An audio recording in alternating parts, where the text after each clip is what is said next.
सफेद 3 piece suit, महंगा चश्मा, ये है भोले बाबा जिनके सत्संग में मच गया था हड़कंप, मच गई भगदड़ और चले गई 100 से ज्यादा लोगों की जान। ये मॉडर्न बाबा हादसे के बाद से फरार है, तो अब ऐसे में बाबा के सभी छिपे राज धीरे धीरे सब सामने आ रहे हैं। बाबा के हर तरफ चर्चाएं तेज है। उत्तर प्रदेश के हाथरस में जहां एक सत्संग के दौरान 116 लोगों की जानें चली गई, वहां के भोले बाबा को लेकर लोगों की जिज्ञासा और बढ़ने लगी। तो आइए जानते हैं उनके बारे में कि कौन है बाबा भोले। यूपी के हाथरस में साकार विश्व हरि भोले बाबा को बाबा नारायण हरि के नाम से भी जाना जाता है। वो कभी पुलिस विभाग में नौकरी किया करते थे। उत्तर प्रदेश के लोगों में बाबा भोले को लेकर काफी आस्था है। यूपी के अलावा दिल्ली, राजस्थान और मध्य प्रदेश में भी भोले बाबा के भक्त में लीन है।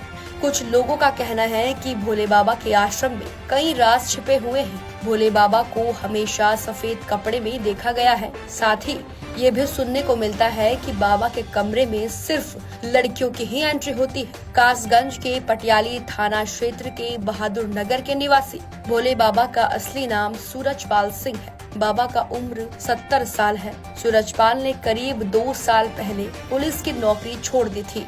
उन्होंने इसके बाद अध्यात्म का रुख किया और भोले बाबा बने। भोले बाबा का दावा है कि प्रवचनों के दौरान भक्तों की ओर से जो भी दान आता है उसमें से वे कुछ भी नहीं रखते, वे उसे भक्तों पर ही खर्च कर देते हैं।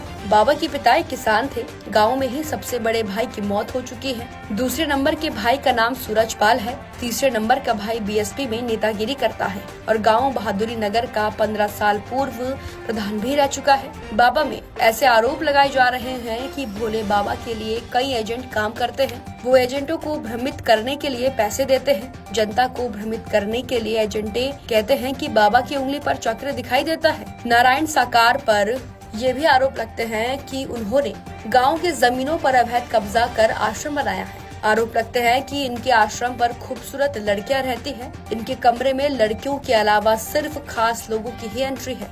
अन्य लोगों को भोले बाबा के कमरे के अंदर तक जाने की इजाजत नहीं है। भोले बाबा के पास महंगे लग्जरी गाड़ियां हैं। हालांकि बाबा जो लग्जरी गाड़ियां इस्तेमाल करते हैं उनमें से एक का भी रजिस्ट्रेशन उनके नाम पर नहीं है। सभी गाड़ियां दूसरे लोगों, खासतौर पर भक्तों के नाम पर ही है।